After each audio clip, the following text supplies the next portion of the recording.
This podcast is a member of the Place to Be Nation family. Visit us at placetobenation.com, the only place to be in your pop culture world.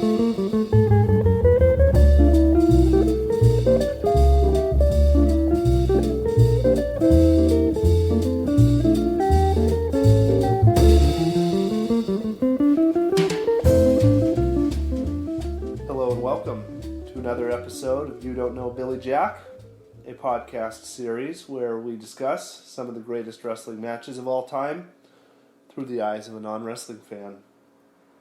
My name is Drew. With me, of course, is Jordan Flip Phone Darby,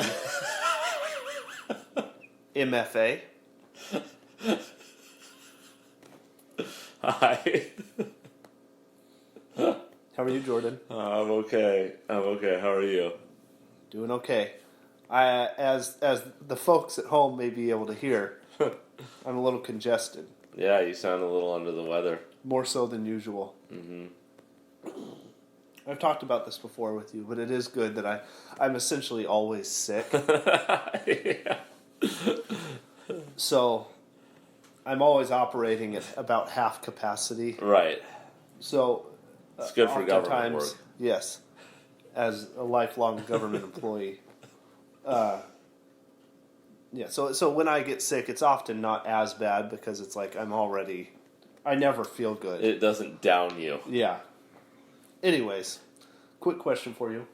Have you listened to that St. Vitus album? I like it.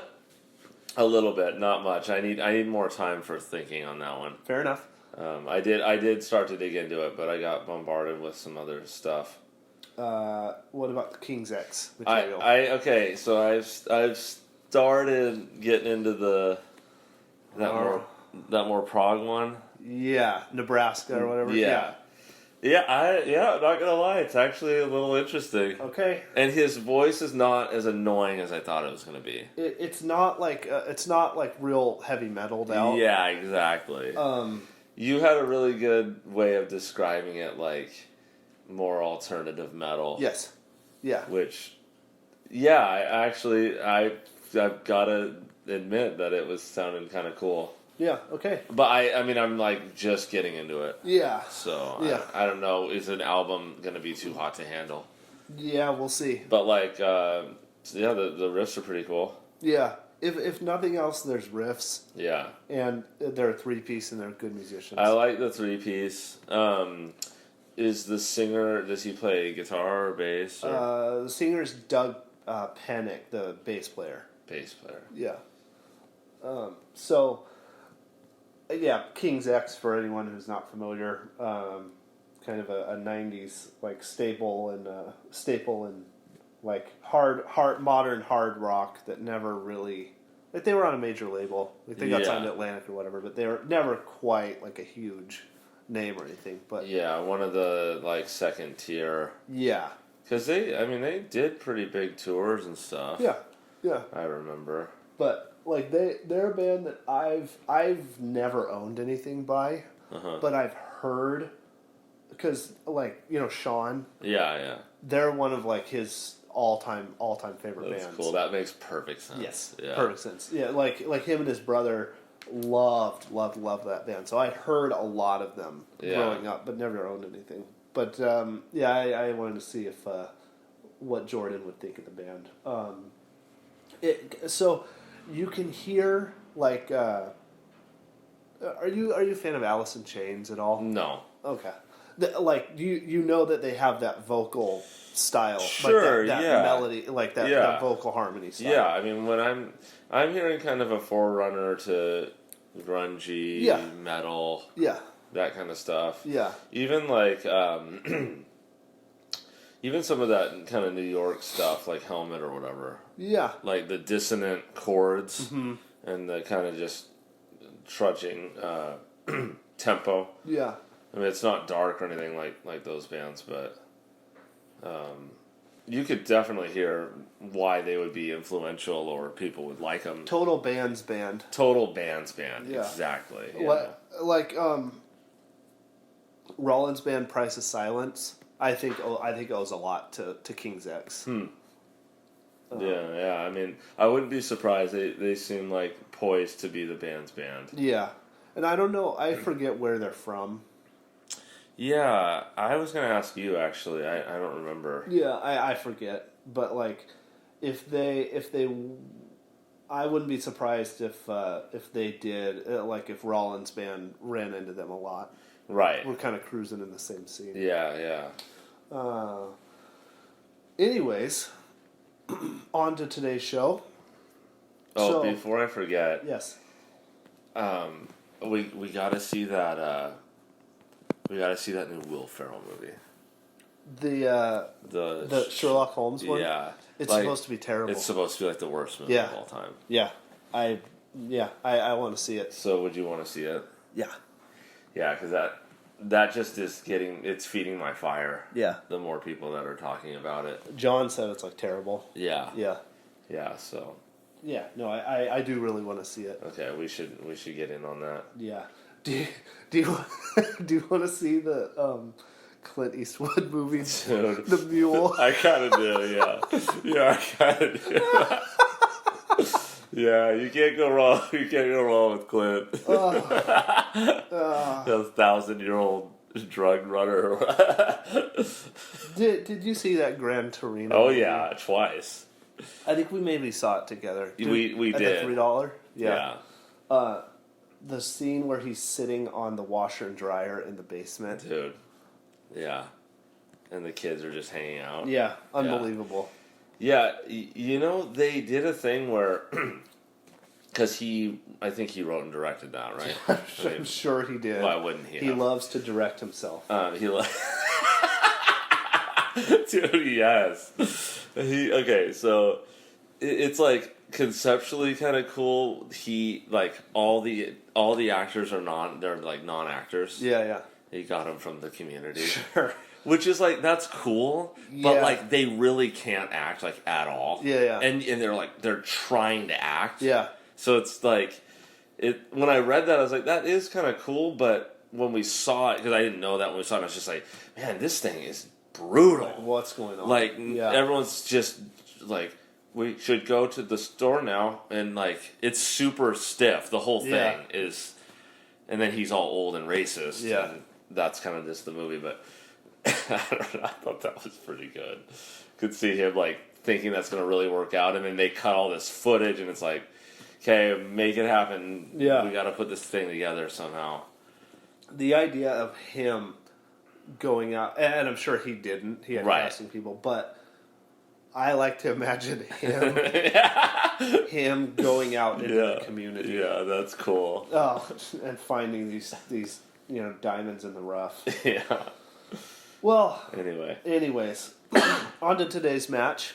So we're digging into, for the first time on this show, the world of Joshi. Joshi. Do you know what that is? Never heard of it. It's Japanese women's pro wrestling. Okay.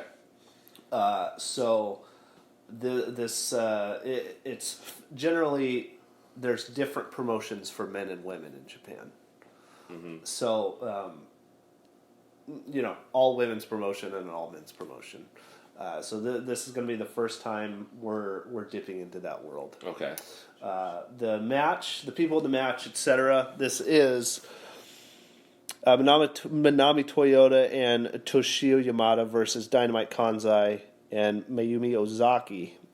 2 out of 3 falls for the WWWA World Tag Team title. This is from the Dream Rush show, which is a very famous show that All Japan Women put on. The date on it is 11/26/1992. Now, any questions or anything?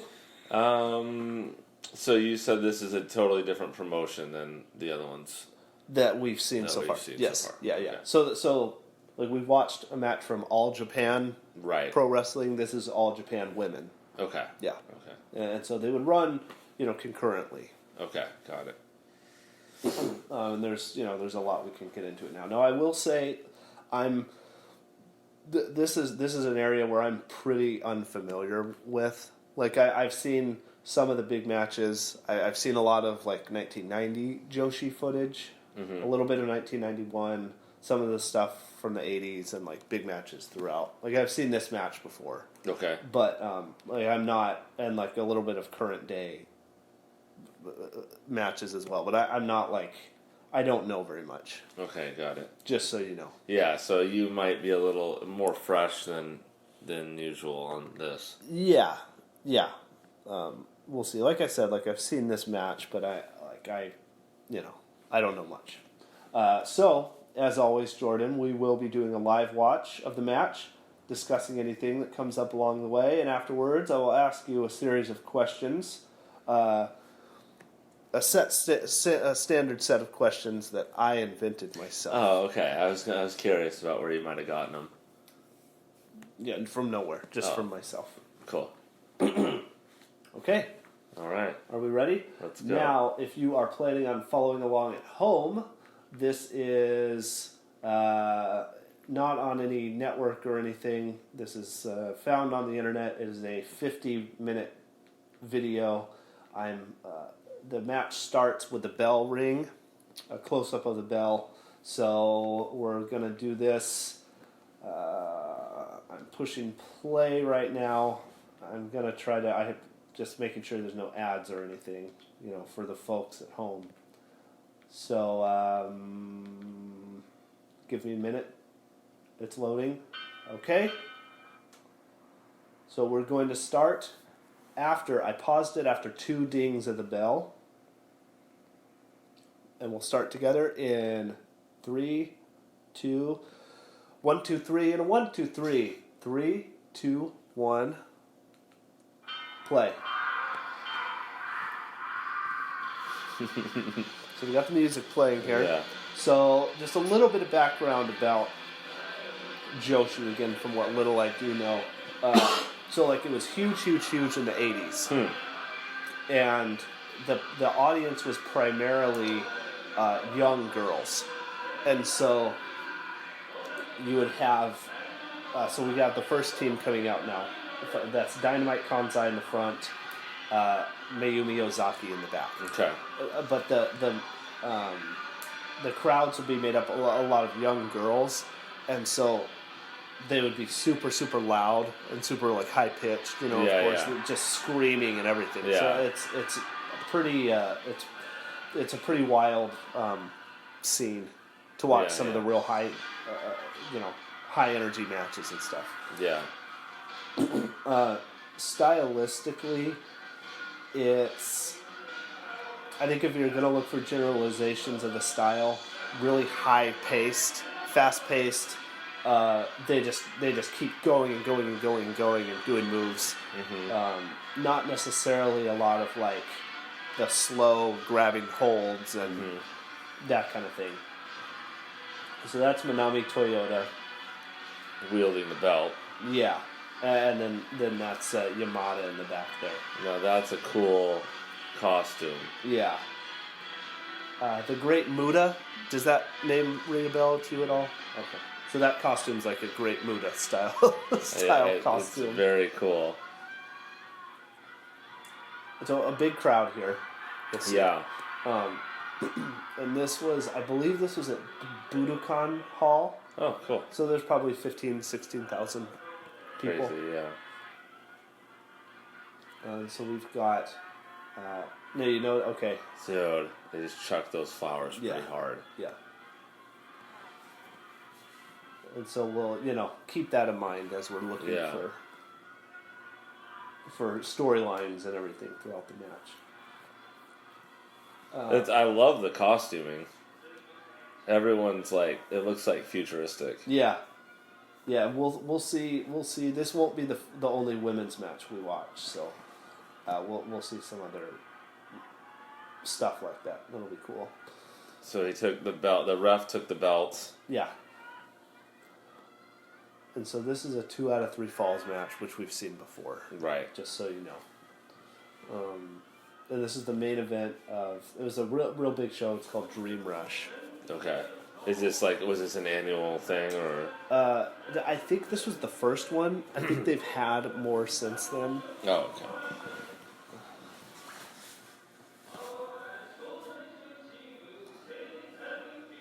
The static shots are always weird and Yeah. kind of interesting. Yeah. When it's like really far away or... Yeah. Very different than like an American shot. Well, they probably wouldn't even have like a static shot. It would always be like a pan. Yeah, right. But there's always something kind of plain and like uninspired about Japanese production values in wrestling. It was very basic. Yeah.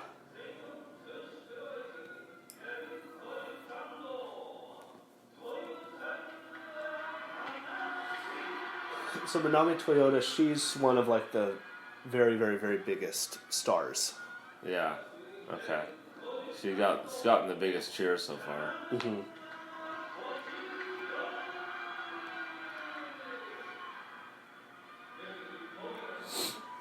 So here we go.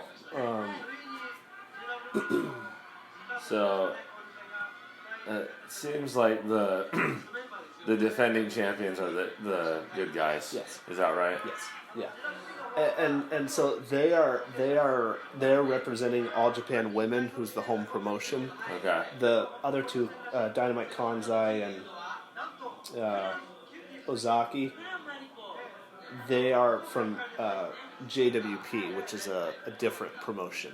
Okay, so again, like the foreigners. Yeah, kind of. Yeah. It's not quite like an invasion type thing, but it's promotion versus promotion. Got it. With again, All Japan Women being the home promotion here. It's interesting. Yeah. But there was this Dream Rush. It was like there's a lot of different promotions and stuff. Okay. And they would do that a lot for really big shows. There's a really famous show from the Tokyo Dome called Big Egg Universe. That's cool. And it's a women's show from a couple years later, I think. And I think I'm right that it was like a 12-hour wrestling show. Just something like, if not 12 hours, then very long.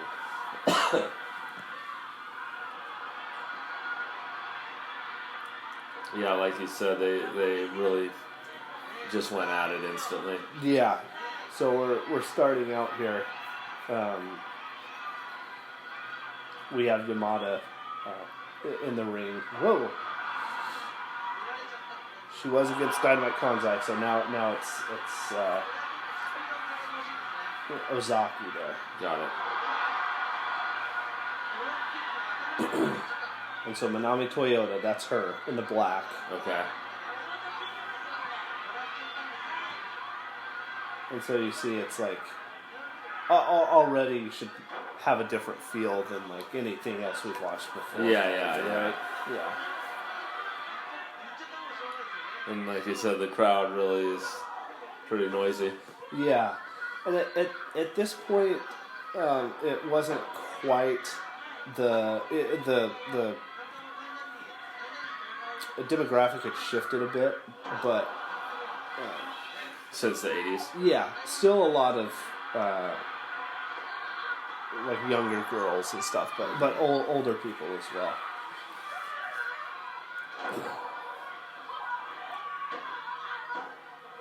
So if you're having trouble keeping up, let me know and I'll try to. Yeah. Because it's like, we've already had several different combinations here of Right. of wrestlers. So now you'll see Dynamite Kansai. That's called a guillotine choke. Okay. So she has Toyota and a guillotine choke, and was headbutting her stomach. And then you see also that Ozaki came in and she was Yeah. So the partners keep coming in quite a bit. yeah. More than the other matches we've seen like that. Yeah. Ooh, so look at this. She's on the ropes getting pummeled. Yeah. So you're able already, I imagine, to kind of get a feel of, because we heard the crowd cheering for her. Yeah. So and they're really beating her up. Yeah.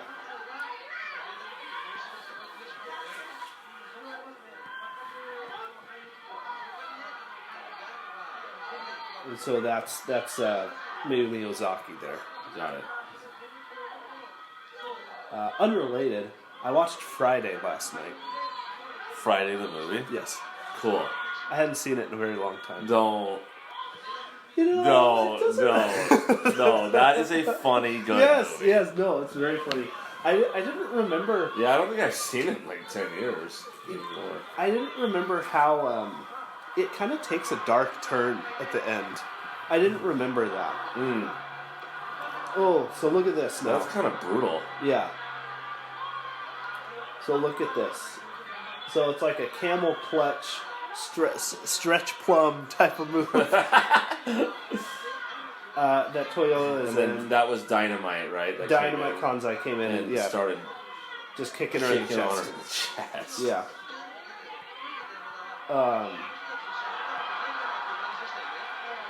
But yeah, anyways, Friday. Very, very funny movie, of course. Yeah. Yeah, I didn't remember that it got kind of serious towards the end. Yeah.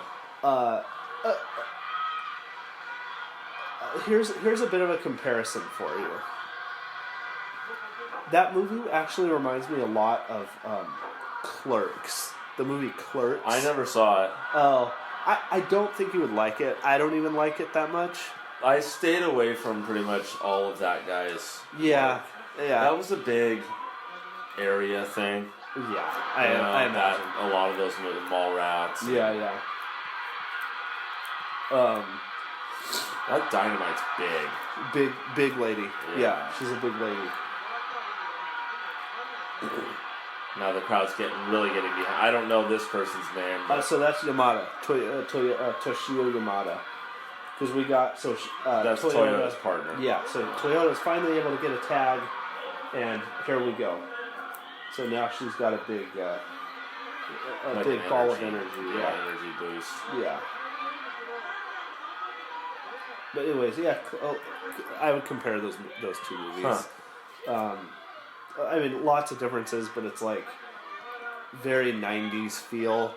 Yeah. Like kind of an independent. And a kind of budget production. Yeah.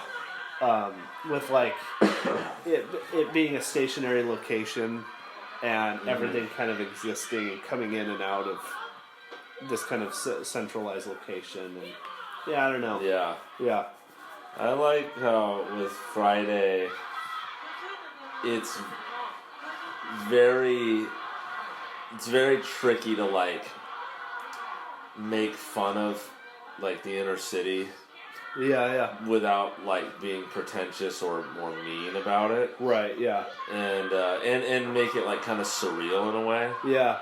And that movie kind of manages to do that. Yeah. It's just like gives you just a little insight. I guess. I don't know. Yeah. And different than like Don't Be a Menace does. Exactly. Yeah. Not so overblown, but like the dad watching the like broken TV, and he's just cracking up, and he wants the son to come in and change the channels for him. Yeah. Just the weird stuff that I don't know. Yeah. That guy's so funny. Witherspoon. What's his name? The dad. The dad. I don't know his first name. He's that so guy's good. really good. Yeah. Whoa. So now they both tagged out. Yeah. And so now it's Toyota and Ozaki as the team here. So you can get a feel of Manami Toyota especially. Yeah. She kind of typifies the style, which is like so you high energy, nonstop. Yeah. So you might not find a lot of. And I mean, I've seen a lot of like her 1990 and early 1991 stuff, and she does like slow down and sell and work a lot of different kind of matches. But this again, I'm not positive, but I think this is like kind of the era where her reputation is that she's not going to be like really slowing down and selling a bunch and all that. It's more like just bursts of adrenaline constantly, you know? They're doing a pretty big hold here. Yeah, right, yeah. And, Yeah, no, I said that as she's in a hold. well, it's the first time, really. Yeah. What's this called? It's like a surfboard type hold, I think. I'm real bad at knowing the moves.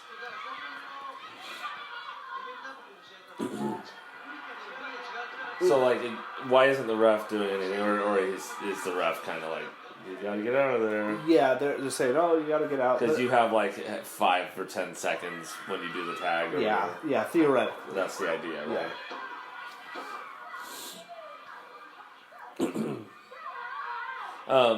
The wrestlers are a lot more vocal. Yeah. You're hearing a lot more of their ambient sounds and them yelling, talking. Yeah. But, I don't know how much of that's just the production value or whatever. So compared to other Japanese matches we've seen, or compared to anything? Pretty much compared to anything besides that submission match where they have the mic. Yeah. I mean, everyone's like making noises and such, but I don't know. Maybe it's like the frequency because they're higher pitched.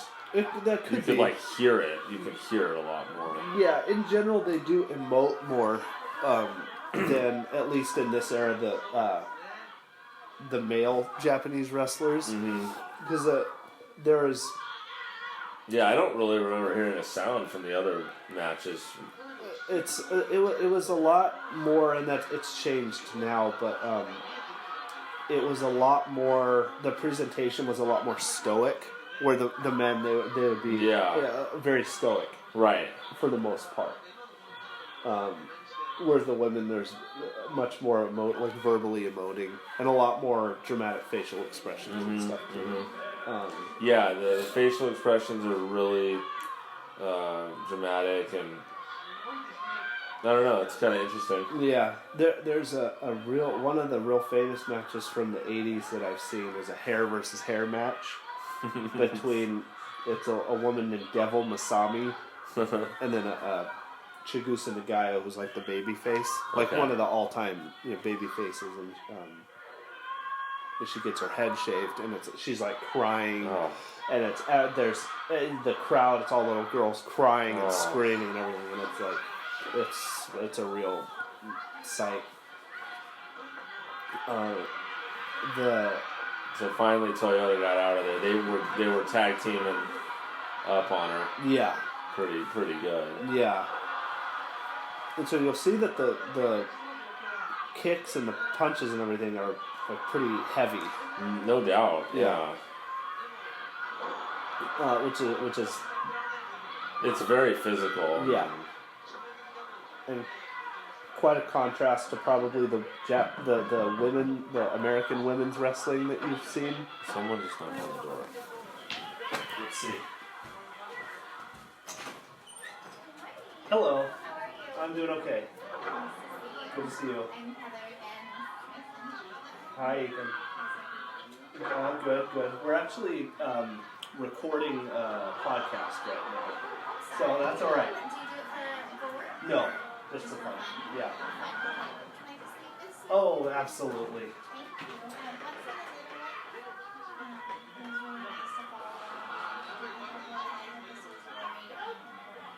All right. Great. Thank you very much. Bye. Why didn't you invite them in? That was really rude of you. That was really rude of me. I should have. You should have seen. Darn it. Seen. They could maybe get a little sense of what you're all about. Darn it. Yeah. So anyways, as you could hear, folks, we just had a visit from the Jehovah's Witnesses. Well, they better pay you if you're gonna say the organization's name. That's free advertising. So I'm going to be reading from the Watchtower for the rest of our time here. Isabel talks to them for like a long time. Really? Yeah. Yeah, I mean, obviously she was familiar. Yeah. She's She like, said, here's something for the little one. Yeah, I'm like, what the heck? So, Isabel, and she would admit this too. Talk about a mark.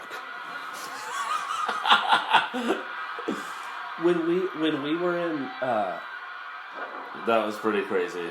yeah. So twin diving headbutts here. Yeah. Whoa, and now everyone's in there. Everyone's in there now. Yeah, when we were in New Orleans, Isabel ended up giving so many people money for man. It's because it's different than like, oh, like I'm sorry, like do you have $1 or whatever? They'll get you, they'll work you, you know. Yeah. They're real down there. They're real, yeah. And so Isabel ended up like, yeah. and she'll always buy like, if we're renting a car, like, oh, well, should we get the insurance? You know. Yeah. that kind of thing. So, anyways, well, while you were being solicited, a lot was going on here. They ended up out of the ring for the first time. Okay. And it's going right now. Yeah. Oh, and so so the energy is elevated even more. Yeah, definitely. The pace is quickened. So now everyone's getting up on those poles. Yeah. And the crowd is also livened even more. Yeah. Ooh. Whoa. Painful. Ooh. So that was the first one? Yeah. So that's the first fall. So the Dynamite Kansai team, they're up 1-0. It's 2 of 3. 2 of 3. Yeah. So man, I should have invited them in. Yeah. I've lost a step. Yeah, you would have. I would have 5 years ago. Yeah. 10 years ago, you would have forced them in. Yeah. There would have been like a legal situation on our hands. Yeah. So you've gained some steps, but then you did lose. You did lose a step. I've lost my edge. I should have invited them in. Yeah. Yeah, that's a real shame. That's a missed opportunity. Next time. Yeah. And Lord knows there will be a next time. Mm-hmm. Ethan, the boy's name was. Ethan, come here, let me show you something. What do you think of this, kid? This is probably pornography to them, right? You should have. I mean, I think it would have been a fair trade. You say, I'll listen to you. You sit down and watch this with me. I mean, that's fair. And I'll give you 10 minutes of my time. Yeah, you do 10 minutes of this gnarly female Japanese wrestling from the early 90s. Yeah. And I'll listen to what you have to say. Yeah. Fair, yeah. And if they wouldn't do that, they're not really wanting to sell you anything, I guess. Yeah. Yeah, that's really too bad. Oh. And so now you see kind of the urgency here. Yeah. That Yamada has. And that's a little gal on this big Dynamite. Yeah. And the big ladies in Joshi those are the coolest ones to watch. We won't be watching there's a lady named Aja Kong, who's probably like the best female wrestler ever, you know. We won't be watching any of her matches, but she's real big and like incredible to watch. Cool, yeah. Especially when going against someone a lot smaller. Or something. Yeah. This has been like the most acrobatic I think I've seen, or at least feels like it. Yeah. I mean, maybe especially for the smaller framed wrestlers, I mean, it probably lends itself more to that, but they've been doing a lot of flips and so she got the pin. Yeah. Which is that I really like this second one because she's just like revenge. We got to do anything to get it tied up. So I really like that. Yeah, for sure. Yeah, I'm trying to think because we the crowd is hyped. Yeah. We haven't really seen any like high flying type matches at this point, huh? No, not really. I mean, there's been a lot of, obviously, like a lot of real athleticism, but I mean, this we've seen a lot of, there's been a lot of flips and things done from like behind. I don't know, just like pretty impressive Yeah. body movement, I guess. But Yeah. and then they check on the wrestler, right? This is like their little second to get probably a breather. Yeah, they get some amount of breathing time. And so here we are in the third fall now. So it's winner take all at this point. Right? Yeah. So these two are back at it again. Dynamite. Yeah. Oh.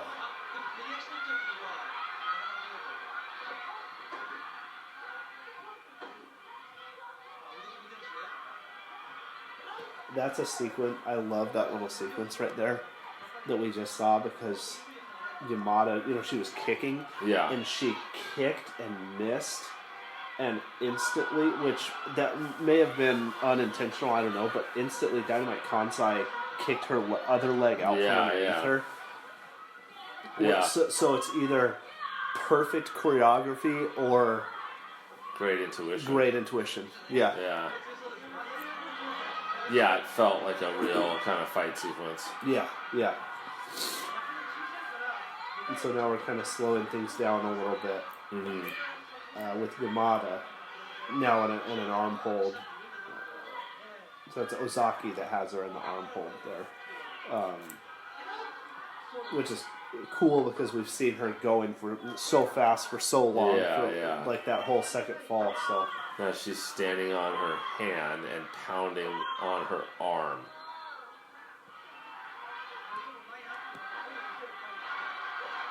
ugh.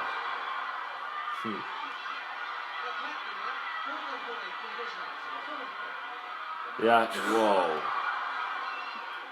Like look at how fast Yeah. they're moving. Yeah, I mean, the camera can't keep up. Yeah. You're missing some of the frame. Yeah. You know what I mean? Yeah. Look, the camera again. Yeah, so Toyota's just going to town right now. Yeah.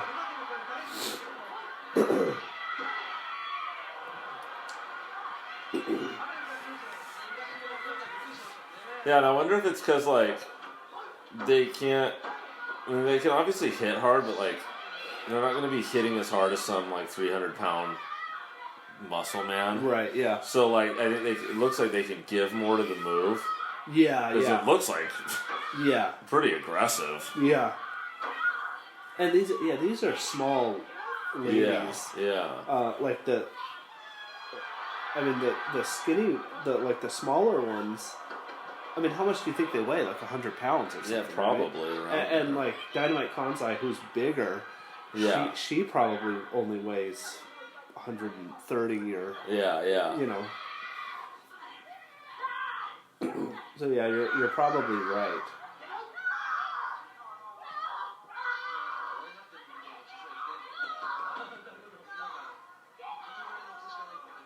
And so you're getting a feel of the emotions that they're able to convey. Yeah. Yeah, much more so than really most of the matches we've watched. Yeah.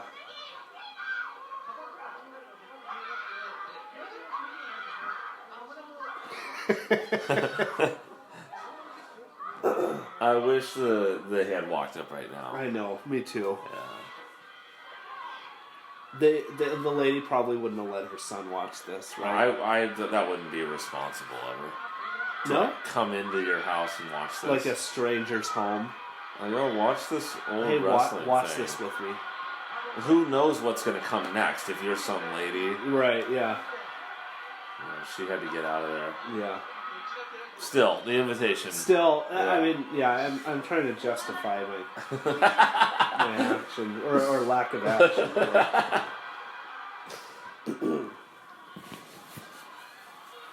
And so, just as of right now, if you had to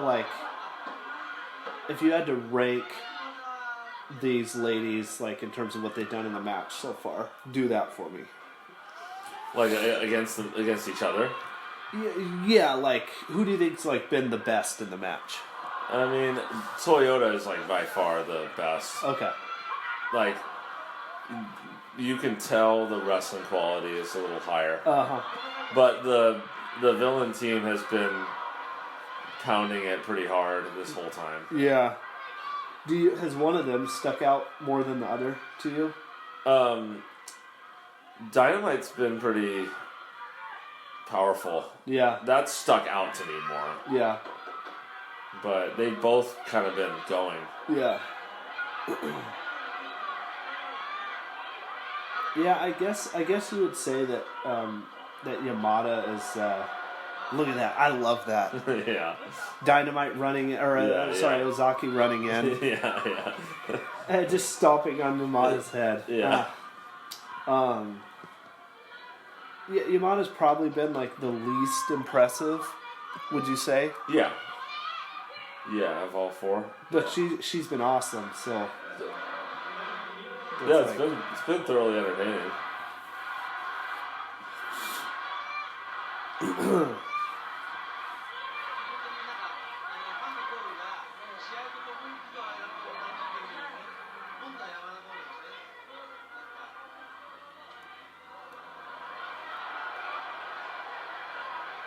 Trying to get to that rope.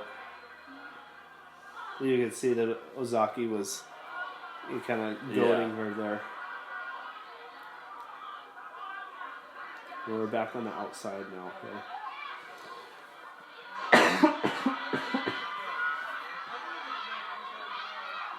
So, like, do any of these people wrestle anymore? That's a good question. I don't believe so, but I'm not sure. So there was a requirement for a long time where if you were a Japanese women's wrestler over there, you had to retire by like 20. Oh, did you see that? Dude, yeah. Whoa. So it's Dynamite Kansai on Yamada here, and she's really giving her the business. I'd say so, yeah. So they a little head stomp. Yeah, you had to retire at like 25 or 27 or something. Interesting. Like that. Yeah, that's not the case now. And like there's, I don't know when that changed or what the exact age was. Like I said, 25 or 27 is what's sticking out to me. Mm-hmm. But like there's some older lady wrestlers that I don't know if they retired and they came back or the rule changed after. I don't know when that happened. But like Chigusa Nagayo, for instance, still wrestles, and she wrestled in the 80s. Or Aja Kong, she still wrestles. Mm-hmm. These four, I'm not sure about. I don't think Manami Toyota wrestles anymore. I don't think any of the others do either. And is it still pretty much like all female promotion, all male promotion, or? Yeah, there's some that they'll have a match on the card where it's like they have some female wrestlers, and so they'll put a match on the card or something. Mm-hmm. But for the most part, do a chair, folded chair. Yeah. And they'll do like intergender matches sometimes in some promotions, but for the most part, it's still separate. It's not nearly as big as it was in the 90s. I'm not sure why or what happened, but yeah, the women's promotions are much smaller now.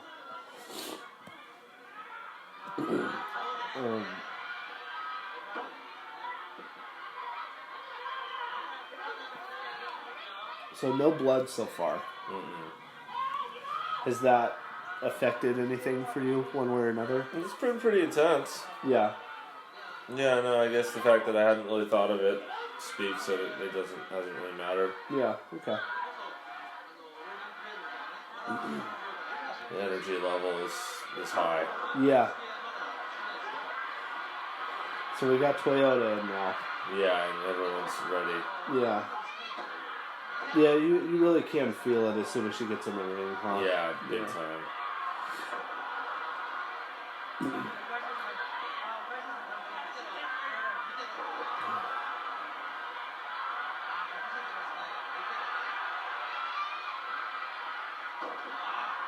So there's 3 big suplexes in a row. Yeah. Real, you can see they're just kind of landing on their heads. Yeah.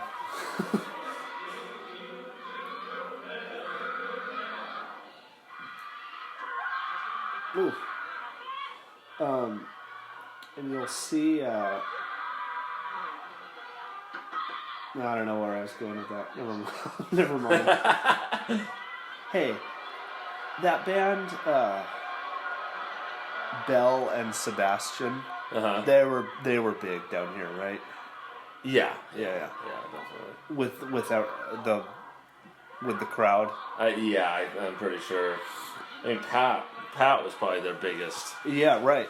Yeah, Pat might good. still love them. I'm sure. Yo, maybe now more than ever. Really? Yeah. Did you ever listen to them or anything? No. Not for you. Not for me. Um, I mean, they're cool, but I think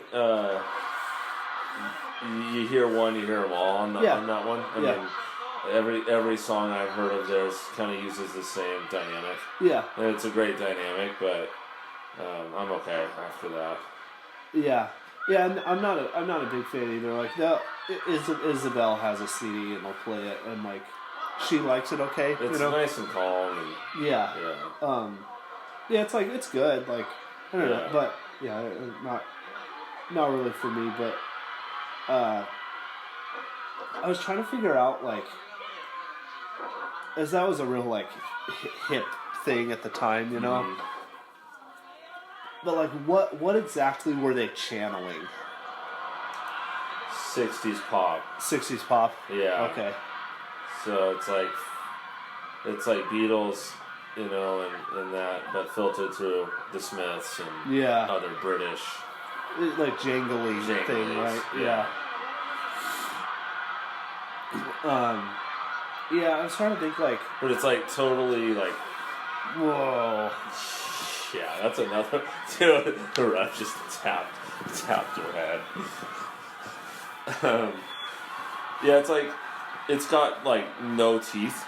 Yeah, and that's certainly, and that's the point. Yeah. So I'm not that's dude, there's nothing to it, but kind of why I like the 60s stuff is there are moments where it's a little more yeah, you know, so it's a little more balanced. Yeah. That kind of comes back to it's kind of the same dynamic.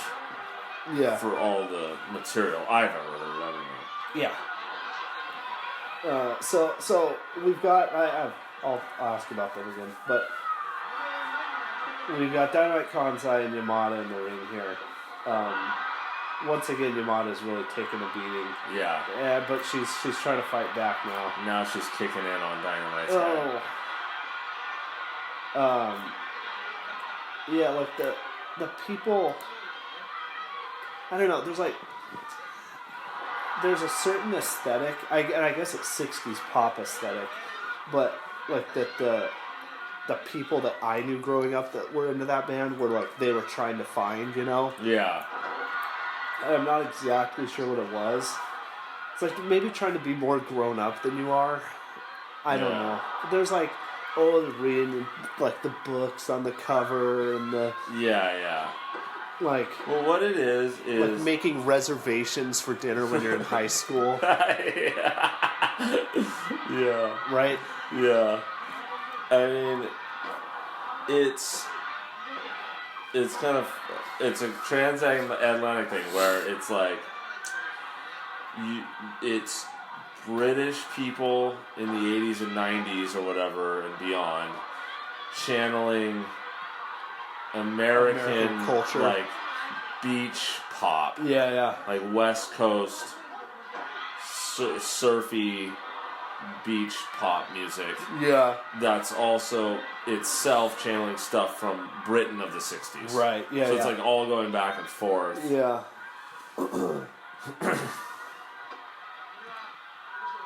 Yeah, you're right. A big thing that I would do is when I would hear them when the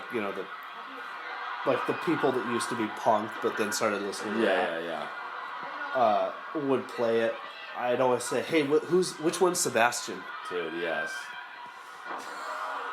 Is this Belle singing now? Yeah, that's cool. Yeah, they would not like that. Yeah. It's not funny, I say, well, I disagree, but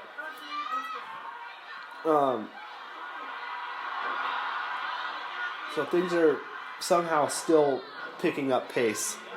Yeah. And we've got Toyota versus Ozaki now.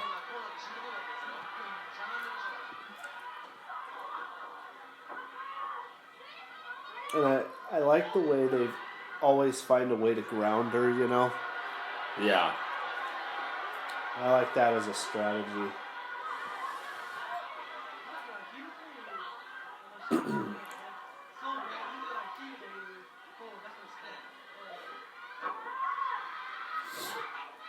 So, like, do these wrestlers have trademark moves? Like, Yeah. she's known for that. Or Yeah, they do. I haven't. I don't know what they are. Like I couldn't tell you what they were. But yeah, they do certainly. Yeah, they're really double teaming. Yeah. Hey, one more King's X thing. Can you hear the Beatles influence? Yeah. And that. Yeah, definitely.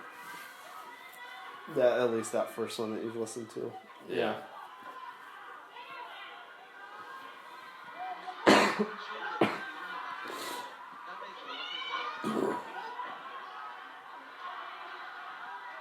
I think that's why Sean and his brother like them so much.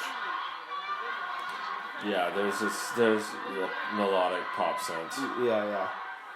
You know their dad is like He's the one who's like has he visited all the Beatles yeah like stuff and like that's cool. So he they go because he's retired now. There's something on the internet about him, right? Well, him on the internet. Meanwhile, Wow. Yeah, Dynamite is literally kicking Toyota out of the ring. Yeah, and Toyota isn't really like helping that at all. She's just That was like pure force. So all he does now is like he goes on cruises and travels. Him and Sean's mom. But when he's home, he's just constantly like watching concert footage on YouTube and emailing it to Sean and his brother. That's what that is. Oh yeah, I was at this one. Check it out. I was at this one. That's so cool. But so on cruises, he's like a ringer. Or I guess maybe like a shark. Maybe that's a better word for it. They go on these cruises and they'll have like a trivia night. And a lot of them, I guess. Oh, I'll play. Yeah, like Beatles trivia or rock and roll trivia, whatever. Yeah. And so, like, she just win like thousands of dollars. Well, no, he wins free alcohol, so he doesn't pay for the alcohol. Yeah. At all on the cruise. He just wins, and they have it every night. So funny. So he just wins like a bottle of champagne every night, and he gets every question right, and like doesn't let anyone else answer. Oh. And there's been times when he's corrected the quiz master. Oh, that's so cool. Yeah, that's cool.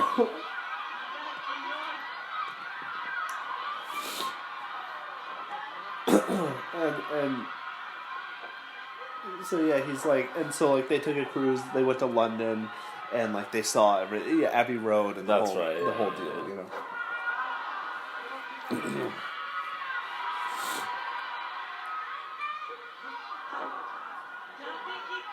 These two always keep coming back to each other. Yeah. Is there a previous history or anything? You know, I'm not sure. There might be. I'm not sure. But yeah, this seems to be like the focused Yeah. portion, like the focused competitors. Which is a good way to do. I like when tag matches do that, when there's a focus, and then you have the ancillary players coming in and shifting the narrative a little bit, but then it brings it back. Yeah, because they've really been the focus. Yeah.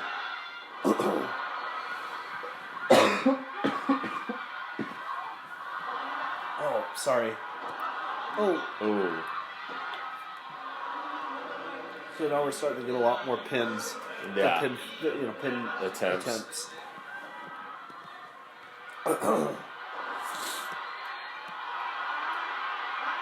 Oh, here we go. They're rolling around trying to get each other.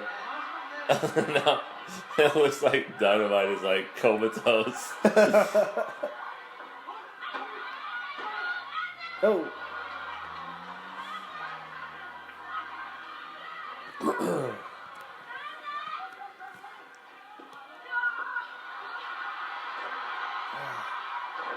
Now everybody's in going. Yeah, all four are in, trading kind of big suplexes back and forth. Yeah.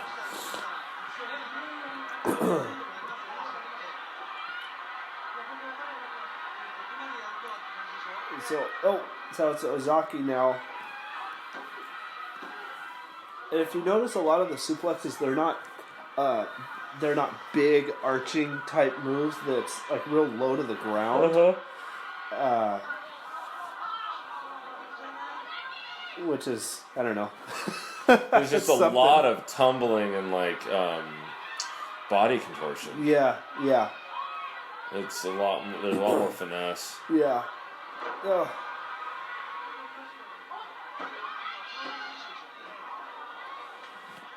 So again, all four people are in now.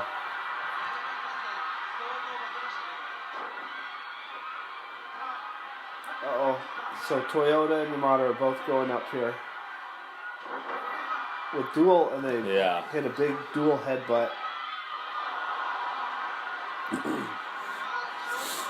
Have you felt any kind of a lull in this third fall? A little bit. Yeah. Yeah. It's the longest one. Yeah. Yeah. I mean, this last probably 3 to 5 minutes has been a lot more aggressive. Yeah. Like you said, they're really trading back and forth. Yeah. Pretty extremely. Yeah. So you're not getting you're not getting like the long beating up sequences or anything. Whoa. Oh. And so Toyota did it's a springboard, it's called. Oh, that's crazy. Backflip or a moonsault from the ring to the floor. Like, how padded is that floor, do you think? Like, immediately around the ring. Sometimes I couldn't see if they had... Usually they'll have little, like, wrestling... the little wrestling mats around.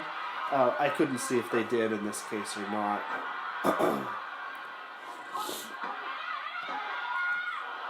But yeah, usually they'll have a little something. Yeah. Yeah.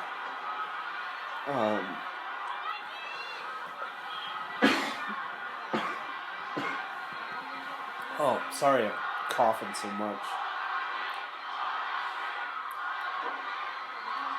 You got the crowd really into it. Yeah. So the crowd's going, you can see everyone. Maybe there's not, we talked about selling on a recent episode. A little when they'll, hurt an arm or something. Right. So you're not seeing that, but you are seeing a sense of them being like exhausted and tired, in between the moves. Yeah, kind of a delirium. Yeah. And that's it. Okay, so Toyota did the pin. Yeah, she got the pin. And so just a little ancillary storyline. She's been in the those two teaming together. She's been losing all the matches. Toyota. Yeah. And so you saw in the first fall, she took the pinfall. Was able to redeem herself. Yeah. Yeah, the crowd was stoked. Yeah. So they've retained their titles here. I love these streamers. Yeah.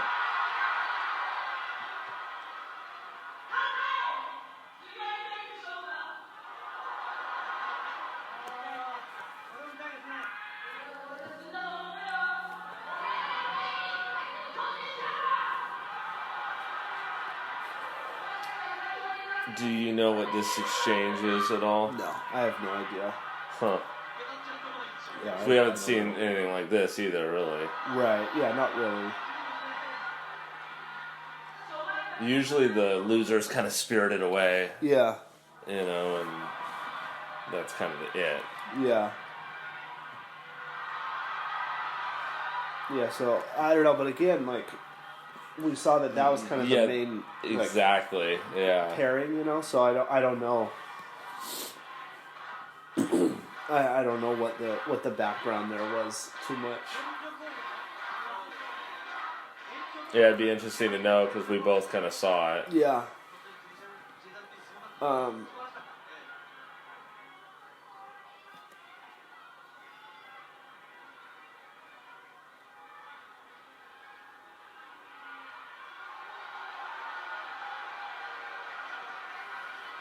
And there you go. So we'll start to wind it down from here, if that's okay with you. Please.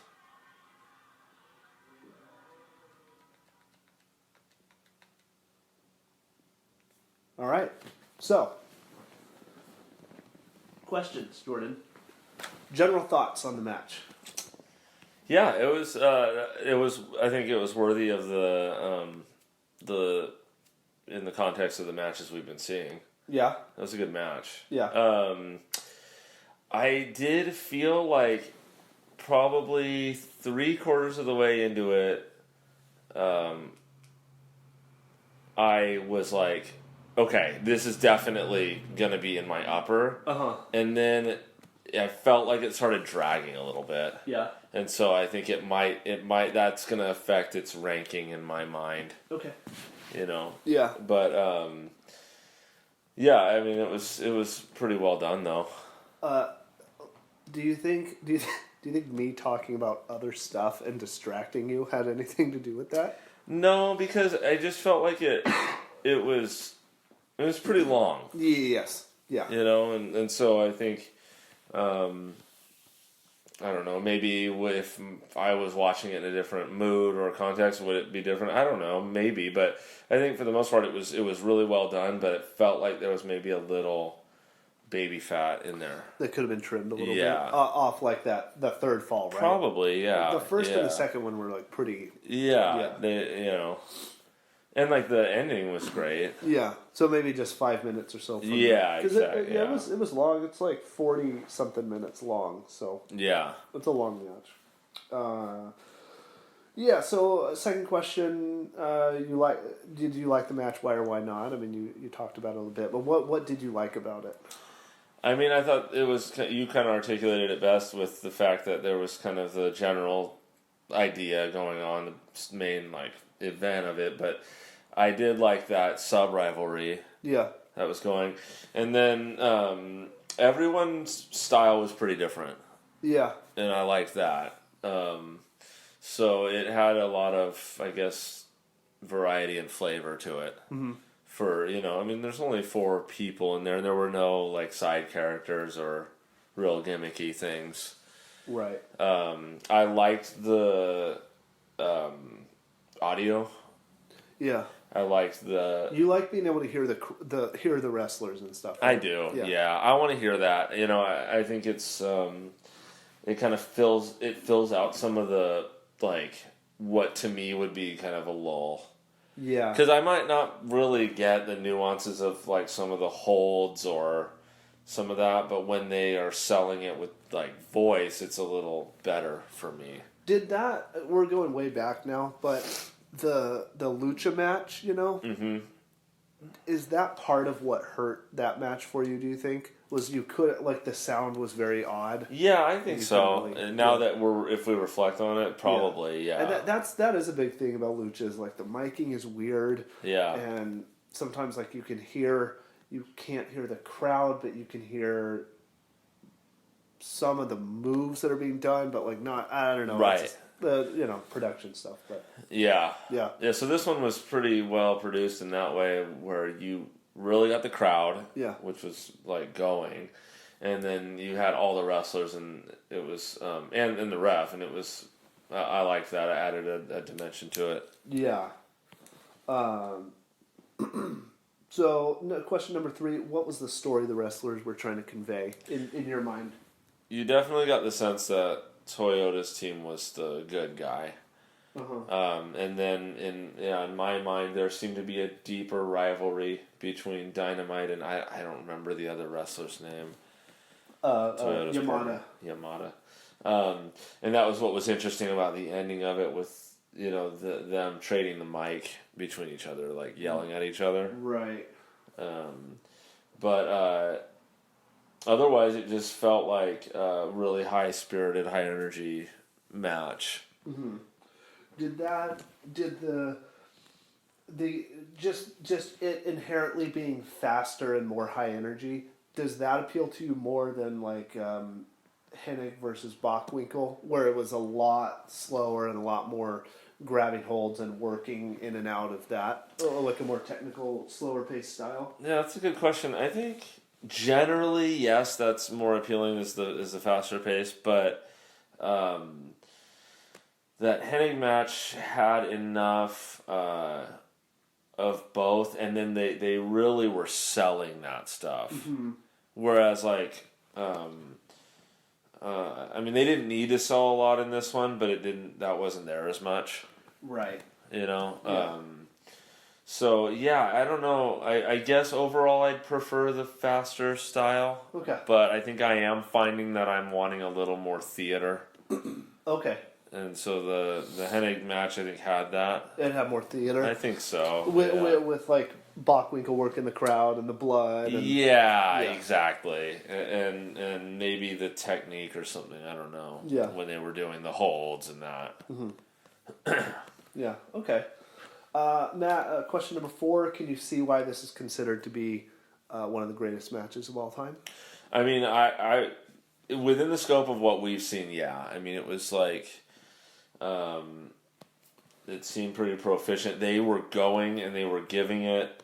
And like we talked about during the match, it was like, unlike what we've seen before as far as the hitting, maybe due to the physique, they weren't really, it didn't feel like they were pulling a lot. Right. They were hitting on each other. Yeah. And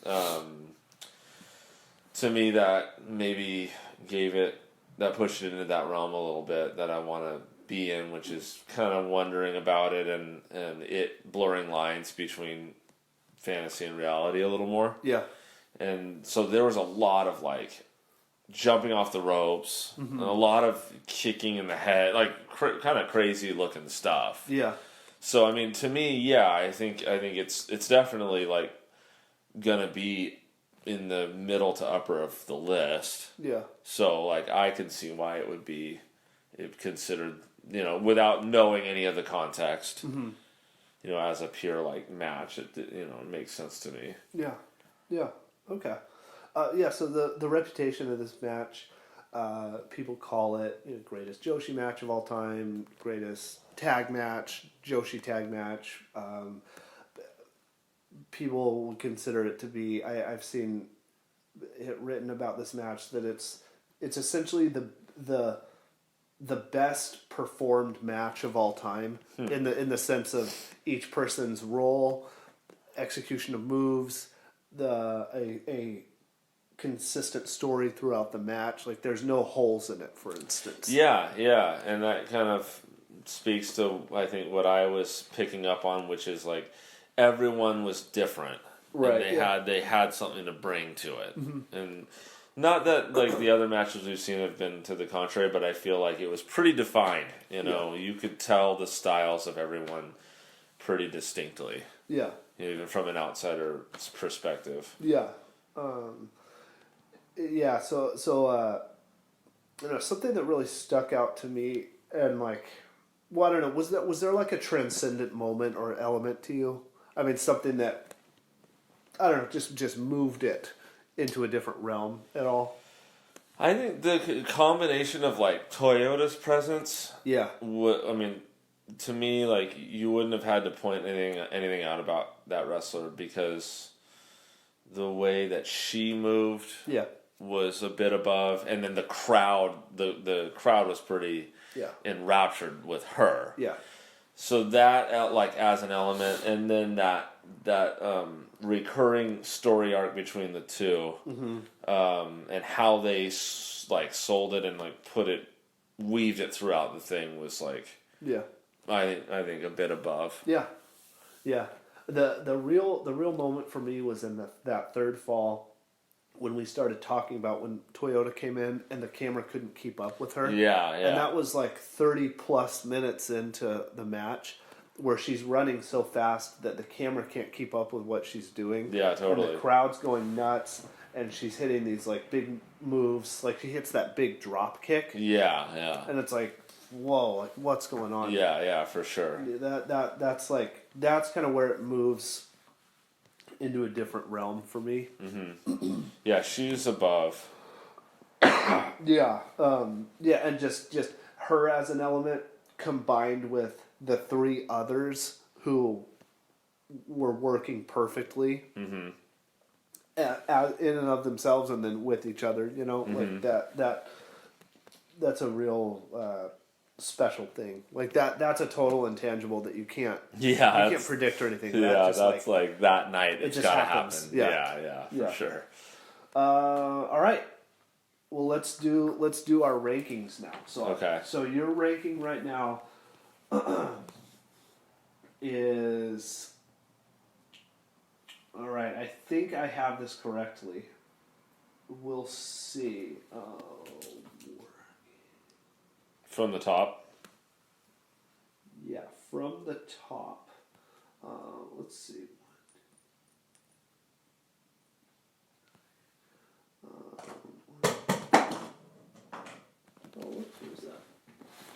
Okay, so from the top. So, like I said, I think we've got this for you.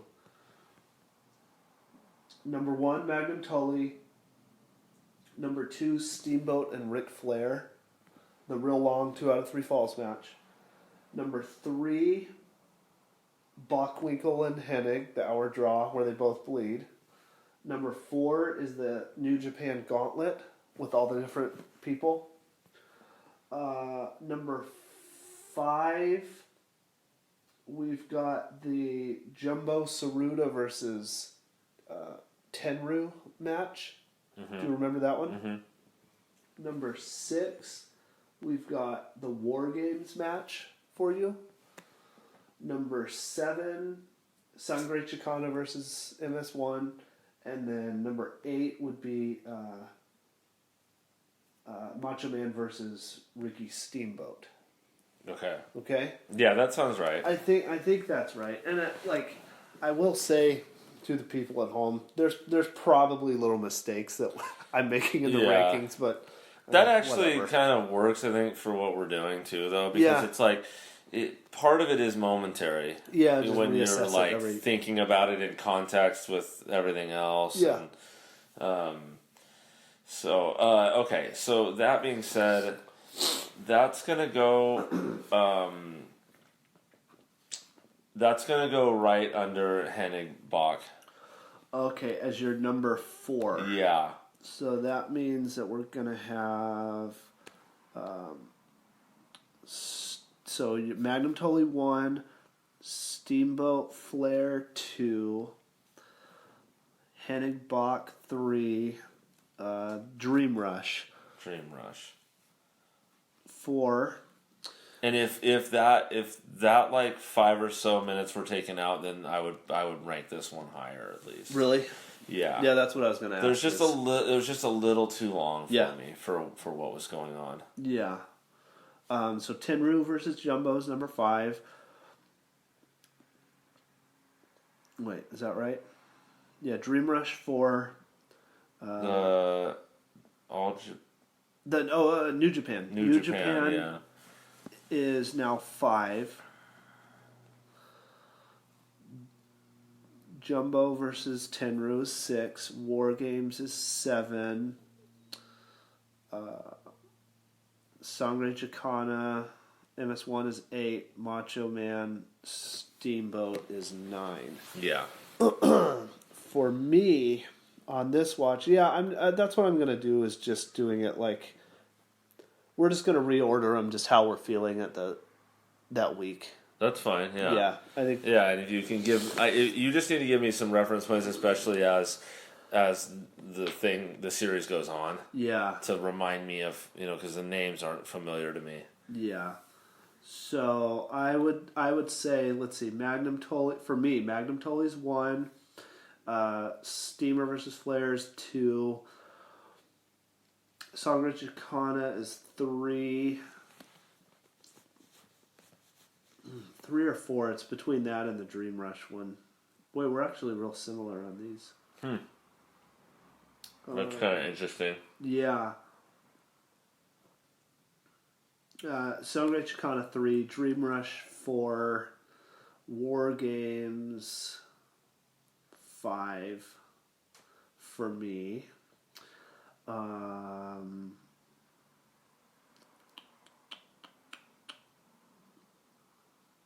Let's see.